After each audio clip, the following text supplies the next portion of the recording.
Nós, do canal Arqueologia Alternativa, entrevistamos o arqueólogo Pedro Paulo Funari na sua residência e um dos assuntos do qual conversamos foi sobre arqueologia da repressão.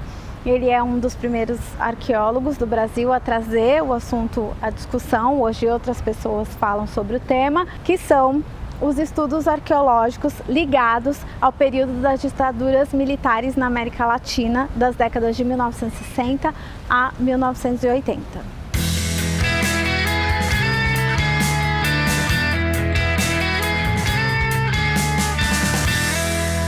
Como a arqueologia lida normalmente com coisas muito antigas, encontra, digamos, vestígios de 10 mil anos, e você não tem nenhuma ligação com ele. Mesmo 2.000 anos, são todos vestígios de pessoas, mesmo de pessoas, mas que viveram há muito tempo e que os descendentes diretos não estão aí.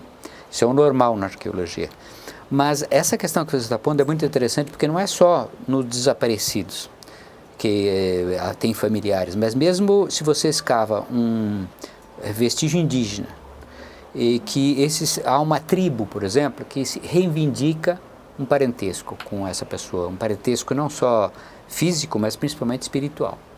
Então a arqueologia ela tem lidado já há uns 40 anos com essa questão de que há comunidades que se incomodam, que reivindicam, que querem se apresentar e às vezes não querem que isso seja estudado pelo arqueólogo. Eu acho que essa é uma coisa que é importantíssima na arqueologia, porque há que se interagir, há que se respeitar esses interesses, esses grupos, essas pessoas.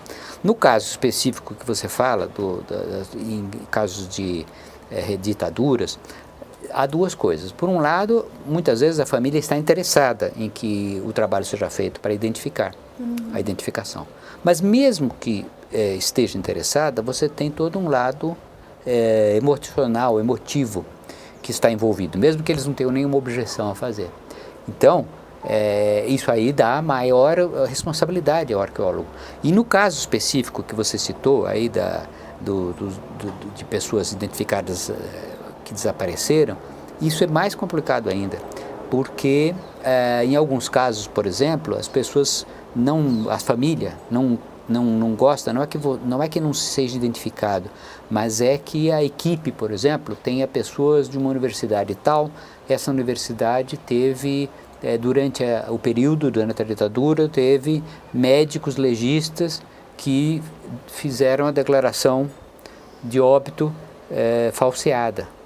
Então, elas se sentem, bom, como é que essa mesma universidade vai entrar agora com uma equipe de arqueólogos que evidentemente não tem nada a ver com aqueles médicos legistas ou com aquelas pessoas da medicina legal que tenham feito aquilo, né?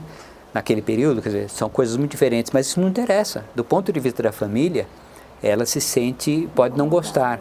Então eu acho que esse é um aspecto da arqueologia contemporânea muito importante, que é você lidar com questões da sociedade atual.